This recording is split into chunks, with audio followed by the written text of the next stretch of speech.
Invasion of the Great Pumpkin. Greetings, I'm Mark Thomas, your traveling anthropologist, and welcome to the Pumpkin Festival. Anthronauts.com. Why are we obsessed with this big orange squash? And how do its green tentacles weave their way into our very culture? We will discover the answer to that and more in this exciting episode. Plus, if you stick around until the end, I will share with you a pumpkin pie recipe from the 18th century. Subscribe.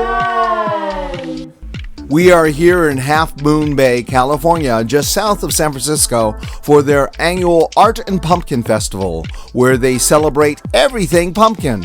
This weekend gathering is filled with music, food, and fun, but where does our orange star come from? For the answer to that, we must travel to Mexico, which is the ancestral home of the Cucurbita pepo plant known as a winter squash. For thousands of years, the indigenous people have cultivated this popular gourd into its current version. Now you may find pumpkins around the entire planet, including China, India, and the USA. Breaking news! Pumpkin spice is like catnip for many people, but what do they put in pumpkin spice? We'll let you know in just a couple of shakes. And if you are enjoying this episode, please send us a like and comment on your favorite things to do with pumpkins. By the way, do you know where the word pumpkin comes from? Apparently, it is rooted in ancient Greece's word for ripe, which is pepon.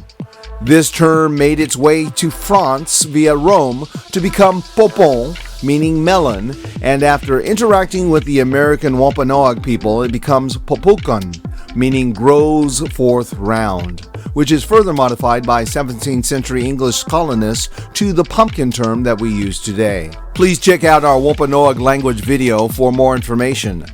Now that we are better acquainted with the word pumpkin, how has this giant fruit flavored our popular zeitgeist? Your first impression is probably through nursery rhymes such as Peter, Peter, Pumpkin Eater, and songs like Five Little Pumpkins.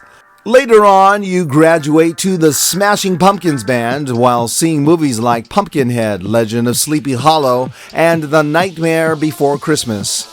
And don't forget Linus's Great Pumpkin. This entertainment type is most popular around Halloween, which originates with a cleverly carved pumpkin lit with a candle. This tradition was brought to America by Irish immigrants sharing the myth of Stingy Jack, who lost a bet with the devil and is now doomed to roam the earth forever with only a flame to light his way. That is why he is now known as Jack of the Lantern or Jack-o'-lantern. Do you know what the Irish carved before they used pumpkins? Check out our Halloween episode for the answer. Here at the Pumpkin Festival, they celebrate these famous gourds with a parade.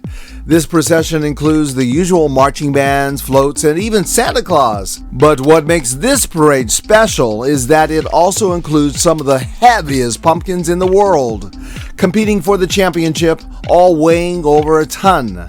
The losers may want to enter the Pumpkin Chunkin' battle, where contestants catapult their squashes vast distances. Imagine how many pies you could make from that. Speaking of food, what kinds of foods grow out of your pumpkin patch? Please tell me in the comments below. How about delicious pumpkin seeds, also known as pepitas, which I love scooping out with its gooey pulp and then roasting these kernels in the oven. In addition to being tasty, they are high in dietary fiber, vitamins, and antioxidants. Other delights include pumpkin cookies, pumpkin cupcakes, and pumpkin ice cream. After all this, you may want to wash it down with a pumpkin shake. And if you desire something with a punch, there is always pumpkin ale.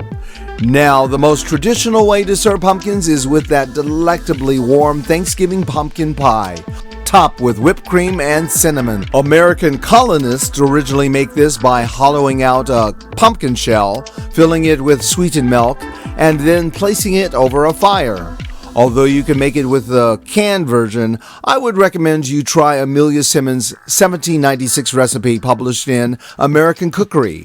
First, you grab a pumpkin, stew and strain it to make a quart of pulp, add 3 pints cream, 9 beaten eggs, sugar, mace, nutmeg, and ginger. Then lay the paste into dishes and with a dough spur, cross and checker it. Bake 3/4 of an hour. Bon appetit! Breaking news! Earlier we asked, what do they put into pumpkin spice? Usually it is a blend of cinnamon, nutmeg, ginger, and cloves, but ironically there is no pumpkin in pumpkin spice. By now you should feel like a Jedi Master in the ways of the pumpkin force, and now understand our obsession with this amazing food and decoration. In a nutshell, or in this case a pumpkin shell, we love pumpkins because it invokes a nostalgia for simpler times, as expressed by Matthew Franklin Whittier's 1846 poem, Song of Pumpkin, which ends with, "What moistens the lip and what brightens the eye? What calls back the past like a rich pumpkin pie?" If you like this episode, be sure to subscribe to receive programming like this in the future and to join our Anthronauts community. We'll see you next time. I'm Mark Thomas for Anthronauts.com. Booyah!